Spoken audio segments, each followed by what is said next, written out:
Bonsoir, Monsieur Barr. Je vous remercie de votre intervention pour le compte de la chaire Grands enjeux stratégiques. Ma question sera celle-ci. Jeudi dernier, un accord étatique et notification de contrat ont été signés entre la DGA, MBDA et la DES britannique.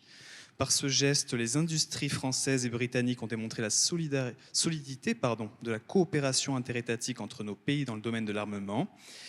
Oui, mais outre la Grande-Bretagne, quels sont les principaux partenaires stratégiques de la France et peut-on espérer de nouveaux partenariats stratégiques dans les années à venir et notamment avec les pays nordiques?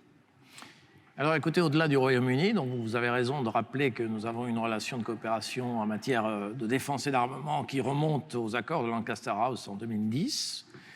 Nous avons évidemment des coopérations bi- ou multilatérales avec les grands pays européens de l'armement, que sont l'Allemagne, que sont l'Italie, que sont l'Espagne, la Belgique, avec qui nous développons une très étroite coopération dans le domaine des matériels terrestres en particulier.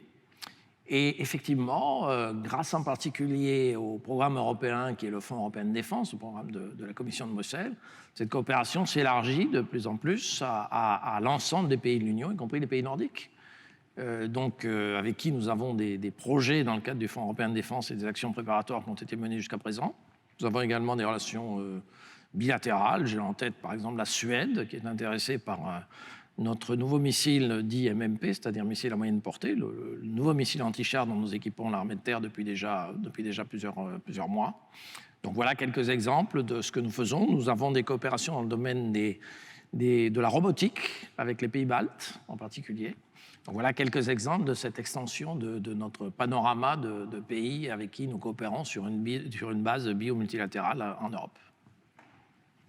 Monsieur Barr, vous travaillez notamment avec l'ONERA, qui travaille sur des missiles hyper véloces que les Russes ont pu développer, que les Chinois ont pu développer.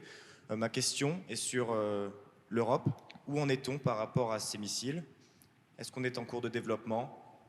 Je vous remercie.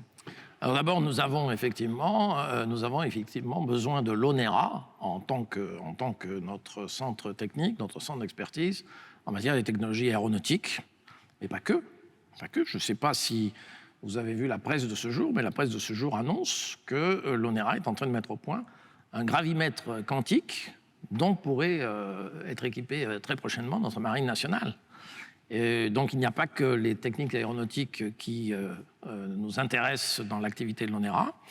Dans le domaine de l'aéronautique, évidemment, ils sont très présents à nos côtés dans toutes les techniques, comme l'aérodynamique en particulier. Et ils sont très présents, effectivement, dans le supersonique et l'hypersonique. Vous savez, moi-même, j'ai commencé ma carrière là déjà sur le missile air-sol moyenne portée, dans lequel il y a toujours un statoréacteur pour assurer la propulsion. Et cette technique du statoréacteur, dont la France est d'ailleurs le seul pays occidental à avoir mis le système en service, c'est-à-dire les Américains, par exemple, ont développé des prototypes, mais ne sont pas allés jusqu'à la mise en service, alors que nous, les Européens, nous les Français plutôt, nous l'avons fait, nous sommes les seuls, nous l'avons fait grâce à l'ONERA. Et nous continuons à le faire avec l'évolution de ce missile ASMP. Nous préparons la génération suivante, qui s'appelle l'ASN 4G, et qui va justement passer du supersonique à l'hypersonique en termes de vitesse.